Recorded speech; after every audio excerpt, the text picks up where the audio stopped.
आपके अपने YouTube channel global science IQ में आप सभी लोगों का मैं हार्दिक स्वागत करती हूँ। इसी के साथ साथ आप सभी लोगों को गुड इवनिंग। जैसा कि आप सभी लोगों को पता है, हम इवनिंग में 8 बजे के समथिंग एक 500 क्वेश्चंस की सीरीज चला रहे हैं, जिसकी ये क्लास नंबर 37 है, जिसमें आज हम आपके लिए NCERT केमिस्ट्री से लिए हुए मोस्ट इंपोर्टेंट MCQ लेकर के आई हूँ, जो कि आपके एग्जाम के लिए वेरी वेरी इंपॉर्टेंट क्वेश्चन है। तो आप सभी लोग आज की क्लास को बिल्कुल भी स्किप मत करना, अंत तक देखना। और इसी के साथ साथ यदि आपको हमारी वीडियो अच्छी लगे, पसंद आए, तो प्लीज इसे लाइक एंड दोस्तों के साथ शेयर करना बिल्कुल भी ना भूलें। इसी के साथ साथ हमारे चैनल पर न्यू हो तो प्लीज इसे सब्सक्राइब करके बेल आइकन को प्रेस ऑल पर क्लिक कर लें। इससे हमारी आने वाली वीडियो के नोटिफिकेशन आप तक सबसे पहले पहुंच सकेंगे। तो फिर चलिए टाइम ना वेस्ट करते हुए बात करते हैं आज के फर्स्ट क्वेश्चन पर। देखो, आज में आपको सबसे ज्यादा क्वेश्चन देखने को मिलेंगे सरफेस केमिस्ट्री से। जो इस टाइम हम प्रश्न रसायन चैप्टर चला रहे हैं, उसके हम 3 पार्ट पहले ही कंप्लीट करा चुके हैं। ठीक है, 3 पार्ट कंप्लीट हो चुके हैं। उन तीनों पार्ट से आज आपको क्वेश्चन देखने को मिलेंगे, क्योंकि हम पहले भी बोल रख चुके हैं कि जो हम दोपहर में आपको टॉपिक कराएंगे, उससे क्वेश्चन आपको इवनिंग वाली क्लास में देखने को मिलेंगे, क्योंकि इसका कोई भी अन्य मॉक टेस्ट हम नहीं लेंगे। ये आप सोचो कि इसका हम कोई मॉक टेस्ट लेंगे, जो हम टॉपिक कराते हैं, जो चैप्टर कराते हैं, उसका अलग से कोई भी मॉक टेस्ट नहीं लिया जाएगा। यदि आपको इसकी प्रैक्टिस करनी है, आपको देखना है कि आपका टॉपिक कितना तैयार हुआ है, तो आपको इस 500 क्वेश्चन की सीरीज में हिस्सा लेना पड़ेगा। ठीक है, इससे आपकी प्रैक्टिस हो जाएगी, जो कुछ भी आप दोपहर में पढ़ोगे। तो चलिए, आज का फर्स्ट क्वेश्चन है कि भौतिक अधिशोषण की एंथैल्पी कितनी होती है। भौतिक अधिशोषण की एंथैल्पी कितनी होती है? 30 से 240 किलो जूल प्रति मोल, 20 से 40 किलो जूल प्रति मोल, या फिर 50 से 70 किलो जूल प्रति मोल, या फिर 0 से 10 किलो जूल प्रति मोल। तो आपको पता होगी, जो आपका अधिशोषण होता है उसे 2 भागों में बांटा गया है। एक तो आपका रासायनिक अधिशोषण होता है, दूसरा आपका भौतिक अधिशोषण होता है।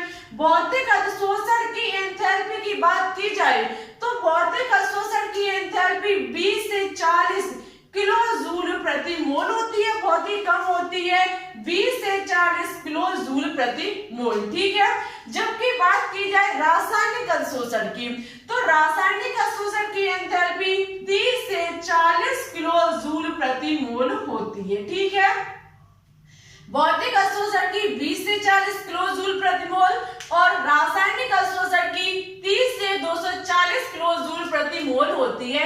एंथैल्पी का मतलब आपको पता ही होता है, ऊर्जा से होता है। एंथैल्पी का जो मतलब होता है वो किससे होता है? ऊर्जा से। ठीक है, नेक्स्ट क्वेश्चन है, अधिशोषण एक कैसा प्रक्रम है? बहुत ही इंपॉर्टेंट क्वेश्चन है ये कि अधिशोषण एक कैसा प्रक्रम है। ऊष्माक्षेपी है, ऊष्माशोषी है, एवं भी दोनों, या फिर इनमें से कोई नहीं। तो याद रखना, अधिशोषण एक ऊष्माक्षेपी प्रक्रम है। ऊष्माक्षेपी प्रक्रम कैसे है? तो आपको पता है कि अधिशोषण होने के लिए क्या होता है, किसी भी अधिशोषक पर आकर के कौन चिपकते हैं? किसी भी अधिशोषक पर आकर चिपकते हैं अधिशोषित। क्या चिपकते हैं? आकर के अधिशोषित। और आपको पता होगा कि किसी भी चीज यदि कोई 2 चीजें एक दूसरे की तरफ आकर्षित होती हैं, तो वहां से ऊर्जा बाहर निकलती है। क्या निकलती है? ऊर्जा बाहर निकलती है। और जहां से ऊष्मा या फिर ऊर्जा बाहर निकलती है, ऐसे प्रक्रम को ऊष्माक्षेपी प्रक्रम कहा जाता है। ठीक है, क्या कहा जाता है? ऊष्माक्षेपी प्रक्रम। एक बार हम फिर से समझाते हैं, अधिशोषण होने के लिए क्या होता है कि अधिशोषक पर अधिशोष आकर के चिपकते हैं, और जब कोई चीज एक दूसरे को अपनी तरफ आकर्षित करेगी, तो वहां से क्या होगा, ऊष्मा जो होगी वो बाहर निकलेगी। और जब ऊष्मा बाहर निकलती है, तो ऐसे प्रक्रम को ऊष्माक्षेपी प्रक्रम कहा जाता है। तो यहाँ पर जो एंथैल्पी होगी, डेल्टा H बराबर जो होगी वो कैसी होगी? ऋणात्मक। ठीक है, बहुत ही इंपॉर्टेंट पॉइंट है, पूछा जा कि अधिशोषण के लिए जो एंथैल्पी होती है उसका मान कैसा होता है, तो ये कम हो जाती है, ऋणात्मक होती है। ठीक है, ऐसे ही आपके एग्जाम में क्वेश्चंस पूछे जाते हैं। नेक्स्ट क्वेश्चन है, अवशोषण एक कैसी घटना है? अवशोषण एक कैसी घटना है? पृष्ठीय घटना है, शाम्य घटना है, स्थूली घटना है, या फिर इनमें से कोई नहीं? तो आपको पता होगा, हमने आपको अवशोषण और अधिशोषण के बारे में बहुत ही बारीकी से जानकारी दे रखी है। आपको पता है, ऐसे कोई यदि कोई हम वस्तु को ले लें, यदि हम ऐसे कोई वस्तु को ले लें, यदि यहाँ से यदि कोई भी पदार्थ आकर के इसकी सतह पर, इसके पृष्ठ पर आकर के टकराता, इसकी पृष्ठ पर आकर के रुक जाता है, तो मान लीजिए ये हमारा क्या हो रहा है? अधिशोषण। क्या हो रहा है? अधिशोषण। और यदि कोई आया बाहर से पदार्थ इसके अंदर तक चला जाता है, इसके स्थूल में चला जाता है, तो ऐसी घटना को अवशोषण कहा जाता है। ठीक है, क्या कहा जाता है? अवशोषण। इसका बहुत ही अच्छा हमने आपको उदाहरण दे रखा है। जैसे कि आपका डस्टर हम लेकर के आते हैं, जैसे कि ये है डस्टर, यदि हम इससे बोर्ड को साफ करेंगे तो ये जो ब्लैक मार्कर है वो इसकी सतह पर आकर के चिपक जाएगा। किसकी? इसकी सतह पर आकर के चिपक जाएगा। और इसी स्पंज पर, यही जो हमारा ये डस्टर है, इसके ये हमारा स्पंज एक तरीके से, यदि हम इसमें जल को डालें, पानी को डालें, तो ये अंदर तक सोख लेगा, अंदर तक इसके भाग में जल पहुंच जाएगा, मींस इसके स्थूल में पहुंच जाएगा। ऐसी घटना को अवशोषण कहा जाएगा। और जब कोई भी पदार्थ इसके पृष्ठ पर आकर के चिपक जाएगा, ऐसी घटना को अधिशोषण कहा जाएगा। जबकि क्वेश्चन पूछ रहा है कि अवशोषण एक कैसी घटना है, तो अवशोषण एक स्थूली घटना है, जबकि अधिशोषण पूछा जाता तो यह एक पृष्ठीय घटना हो जाती। ठीक है, नेक्स्ट क्वेश्चन है, अधिशोषण के पश्चात गैस की एंट्रोपी कैसे होती है? वेरी वेरी इंपॉर्टेंट क्वेश्चन है ये, कि अधिशोषण के पश्चात गैस की एंट्रोपी कैसी होती है? कम होती है, ज्यादा होती है, कम ज्यादा दोनों, या फिर इनमें से कोई नहीं? तो देखो, आपको सबसे पहले एंट्रोपी के बारे में जानकारी होनी चाहिए। एंट्रोपी हमने बताई थी डेल्टा एस होती है, जिसका मतलब होता है फैलाव का मापक। क्या होता है? फैलाव का मापक। ठीक है, फैलाव के मापक को एंट्रोपी कहा जाता है। हमने आपसे कहा था, जैसे कि कोई भी हमारी जो कार है वो चलती हुई जा रही है और वायुमंडल में घूम रही है धूल के कण। क्या घूम रही है? धूल के कण। उस टाइम धूल के कण जो थे वो फ्री मोशन में थे, मींस फ्री थे बिल्कुल। ठीक है, और जैसे ही चलती हुई कार पर वो आकर के चिपक जाएंगे, तो उनका फैलाव जो फैलाव होगा वो कैसा हो जाएगा? कम हो जाएगा। जो उनका फैलाव होगा वो कम हो जाएगा। जबकि जब वो खुली हवा में तैर रहे थे तो उनके जो फैलाव था वो दूर दूर कण थे। ठीक है, फैलाव अधिक था।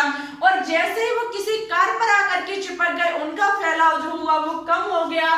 तो मींस जब किसी चलती हुई गाड़ी पर बाहर से आया हुआ कोई गैसीय कण आकर के चिपक जाएगा, तो ऐसी घटना को अधिशोषण कहा जाएगा।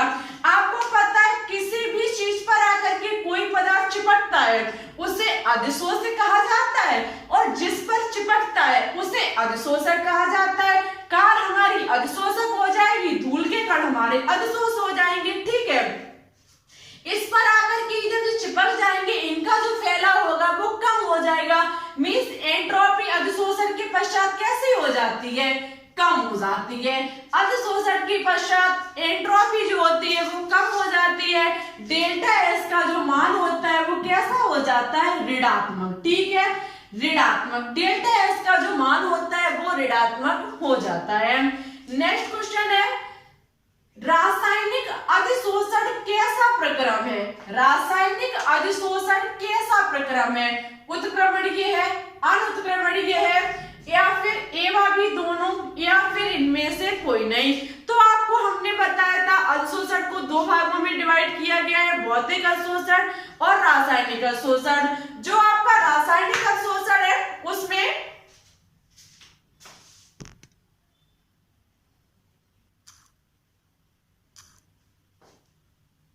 जो आपका रासायनिक अवशोषण है कैसा प्रक्रम है, तो हम एक बार अपनी बात को फिर से दोहराते हैं। हुआ क्या कि हम आपको बता रहे थे कि अवशोषण को दो भागों में डिवाइड किया गया है, भौतिक अवशोषण और रासायनिक अवशोषण। ठीक है, तो जो हमारा भौतिक अवशोषण है, भौतिक अवशोषण में हमने आपको बताया था जैसे कि हमारा कोई पुराना डला हुआ शीशा है, उस पर यदि आकर के कोई धूल के कण जम जाते हैं तो हम उसे साफ कर सकते हैं, पुनः उस पर फिर जम जाएंगे हम फिर साफ कर देंगे, फिर उस पर जम जाएंगे हम फिर साफ कर देंगे। लेकिन रासायनिक अवशोषण में क्या होता है कि यदि हमारी कोई भी एल्यूमिनियम यदि अवशोषक है, यदि हम मान लेते कोई एल्यूमिनियम की वस्तु है, इस पर आकर के ऑक्सीजन के कण टकराते हैं, यदि इस पर आकर के ऑक्सीजन के कण टकराते हैं तो ये क्या कर लेगा, एल्यूमिनियम ऑक्साइड का निर्माण कर लेगा। अब आप चाहो कि इस एल्यूमिनियम ऑक्साइड के कण में से एल्यूमिनियम को अलग किया जाए और ऑक्सीजन को अलग किया जाए, तो ऐसा संभव नहीं है। जबकि हम भौतिक अवशोषण में किसी भी कार पर, किसी भी कांच पर यदि धूल के कण जम जाते हैं तो हम उसे बार बार हटा सकते हैं और बार बार उसमें साफ कर सकते हैं, उस पर फिर जम जाएंगे हम फिर साफ कर सकते हैं। मीन्स रासायनिक अवशोषण एक अनुत्क्रमणीय क्रिया है। मीन्स एक बार अपकारक से उत्पाद बन गया तो पुनः उत्पाद से अपकारक नहीं बना पाएंगे, ये समझने का प्रयास है। ठीक है, ऐसा समझा जा सकता है कि एल्यूमिनियम यदि ऑक्सीजन के साथ क्रिया कर लेगा तो एल्यूमिनियम ऑक्साइड बन जाएगा। अब आप चाह करके भी इसे अलग नहीं कर पाएंगे, लेकिन भौतिक अवशोषण में आप उसको अलग कर सकते हैं, जैसे कि उत्क्रमणीय अपक्रिया में होता है अपकारक से उत्पाद और उत्पाद से अपकारक। आई होप आपको ये सभी क्वेश्चन बिल्कुल डिटेल से समझ में आ चुके होंगे। इसी के साथ साथ वीडियो अच्छी लगे तो प्लीज इसे लाइक कर देना। तो फिर चलिए बात करते हैं आज के नेक्स्ट क्वेश्चन पर। चलिए बात करते हैं नेक्स्ट क्वेश्चन पर। नेक्स्ट क्वेश्चन है अधिशोषण समतापी पर x/m का मान उच्च दाब पर कितनी रहती है। अधिशोषण समतापी, अधिशोषण समतापी आज हमने दोपहर में ही टॉपिक कराया। जो अधिशोषण समतापी है उस पर x/m का मान उच्च दाब पर कितना रहता है, आज हमने एक प्रयोग करके बताया था जो कि था x/m बराबर kp पे पावर 1/n। ये एक फॉर्मूला हमने आपको आज प्रयोग करके एक ग्राफ के माध्यम से समझाया था।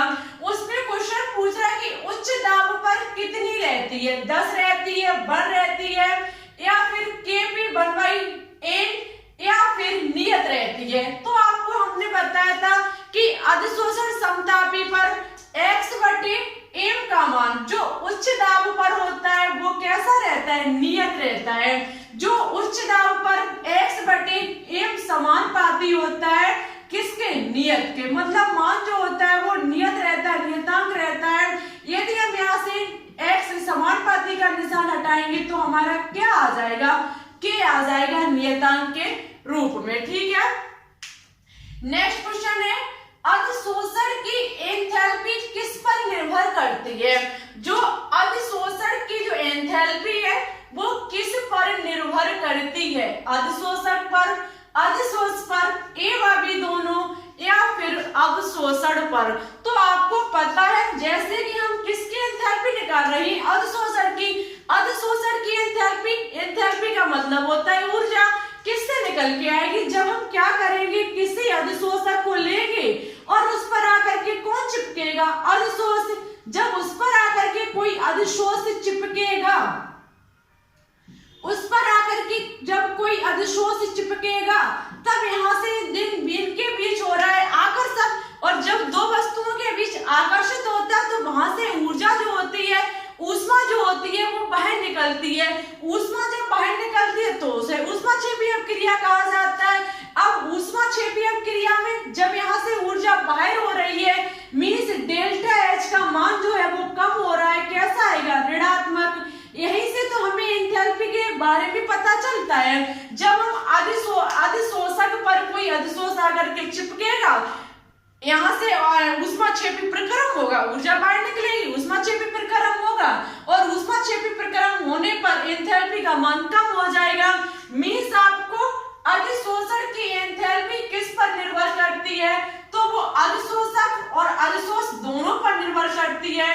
ऑप्शन नंबर सी जो होगा वो इस क्वेश्चन का राइट आंसर होगा, ए व बी दोनों। यदि कोई भी अधिशोषक नहीं होगा तो उस पर अधिशोष से आकर के नहीं चिपक पाएंगे, और जब चिपकेंगे नहीं तो ना तो ऊर्जा बाहर निकलेगी, ना ही मतलब ऊर्जा से भी कोई लेना देना नहीं होगा, और जब तक ऊर्जा का कुछ इसमें मतलब नहीं होगा तब तक हमें एंथैल्पी के बारे में पता नहीं चलेगा, क्योंकि एंथैल्पी का मतलब ही होता है ऊर्जा से। ठीक है, नेक्स्ट क्वेश्चन है, अधिशोषण के लिए माइनस डेल्टा एच अधिक है टी डेल्टा एच। बहुत ही इंपॉर्टेंट क्वेश्चन है, थोड़ा ध्यान से इसे पढ़ना। लिखा हुआ है अधिशोषण के लिए माइनस डेल्टा एच अधिक है टी डेल्टा एच से, हो तब कौन सा प्रक्रम होगा। हमने आपको ये चीज बहुत ही बारीकी से पढ़ाई है कि जब माइनस डेल्टा एच का मान जब अधिक होगा टी डेल्टा एच से, तब कौन सा प्रक्रम होगा, स्वतः प्रक्रम होगा, अस्वतः प्रक्रम होगा, साम्यावस्था होगी, या फिर ए वाशी दोनों होंगे। तो आपको पता है जब माइनस डेल्टा एच अधिक होता है टी डेल्टा एच से, तो ऐसे प्रक्रम को स्वतः प्रक्रम कहा जाता है। जब माइनस डेल्टा एच का मान इससे कम होता है तो हमारा अस्वतः प्रक्रम होता है, और साम्यावस्था तब होती है जब इस दोनों का मान बराबर होता है। इसके लिए आपको पार्ट नंबर 2 को देखना पड़ेगा। ठीक है, जब तक आप उसको नहीं देखोगे ये चीज आपके बिल्कुल भी समझ में नहीं आएगी। नेक्स्ट क्वेश्चन है, अधिशोषण की अवधि में निम्न में से कौन शून्य से कम होता है। अधिशोषण की अवधि में निम्न में से कौन सा मान शून्य से कम होता है, डेल्टा जी का, डेल्टा एस का, डेल्टा एच का, या फिर ये सभी। आपको पता है डेल्टा एच हमारी एंथैल्पी होती है, ये आपकी क्लियर हो चुकी है कि अधिशोषण की अवधि में डेल्टा एच का मान 0 से कम होता है, ऋणात्मक होता है, ये बात आपकी पहले ही क्लियर हो चुकी है। ठीक है, डेल्टा एच की बात की जाए जो हमारी एंट्रोपी होती है, एंट्रोपी भी अधिशोषण के बाद ऋणात्मक हो जाती है। जब कोई भी अधिशोषक पर आकर के चिपकता है उसका फैलाव कम हो जाता है, फैलाव जब कम हो जाता है तो डेल्टा एस का मान कैसा हो जाता है, ऋणात्मक हो जाता है। जब इस दोनों का मान 0 होगा तो इस डेल्टा जी का मान भी 0 होगा, क्योंकि डेल्टा जी बराबर होता है माइनस की डेल्टा एच प्लस की टी डेल्टा एच। ठीक है, तो इस अधिशोषण की अवधि में ये सभी जो होते हैं उनका मान 0 से कम होता है। ऑप्शन नंबर डी जो होगा वो इस क्वेश्चन का राइट आंसर होगा।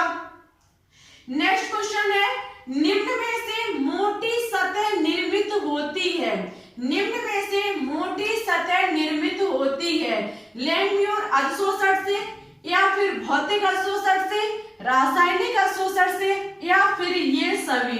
तो निम्न में से जो आपकी मोटी सतह, निम्न में से जो मोटी सतह निर्मित होती है वो भौतिक अधिशोषण से होती है। कैसे होती है, जैसे कि कोई चलती हुई कार है या फिर पुराना पड़ा हुआ कोई कांच का शीशा है, उस पर आप अंदाजा नहीं लगा सकते कि कितने धूल के कण जम चुके हैं। ऐसा नहीं है कि एक बार उस पर धूल की परत चढ़ जाए तो दोबारा से इस पर धूल की परत नहीं चढ़ सकती है। आप अंदाजा यदि इसका प्रैक्टिकल करना चाहो तो कर सकते हैं, किसी भी खुली जगह पर कोई आपके घर पुरानी वस्तु डली हुई उसको डाल देना, ठीक है, खराब वस्तु को वहां पर फेंक देना और उसे कुछ दिनों बाद देखना, ऐसा नहीं कि कुछ घंटों ही बाद हो जाए, कुछ दिनों बाद देखना, तो उस पर हाथ फेर कर देखना तो बहुत सारे धूल की कण आपके हाथों पर चिपक जाएंगे आकर के, उसके ऊपर बहुत मोटी परत जम जाएगी। जबकि रासायनिक अवशोषण में ऐसा कुछ भी नहीं होता है। ऐसा नहीं होता है कि एल्यूमिनियम की हमारी कोई भी वस्तु है इस पर आकर के कॉपर चिपक जाए, ऐसा संभव कभी नहीं हो सकता, ठीक है। कभी आपने एल्यूमिनियम की क्रिया कॉपर से होती हुई नहीं देखी होगी। ये एक ऐसी चीज है जिसके लिए होना, कहने का मतलब है निश्चित अनुपात की जरूरत पड़ती है। निश्चित कभी रासायनिक अवशोषण निश्चित समय पर होता है, निश्चित चीज चाहिए इस पर, जबकि भौतिक अवशोषण के लिए कोई भी कुछ भी जरूरी नहीं है। इतना याद रखना है, इस पर मोटी सतह जम जाती है, ठीक है। आई होप आपको सभी क्वेश्चन समझ में आ चुके होंगे। वीडियो अच्छी लगे तो प्लीज इसे एक बार अपने दोस्तों के साथ शेयर जरूर करना। चलिए कुछ 2-4 क्वेश्चन और रह गए, उन पर चर्चा करते हैं।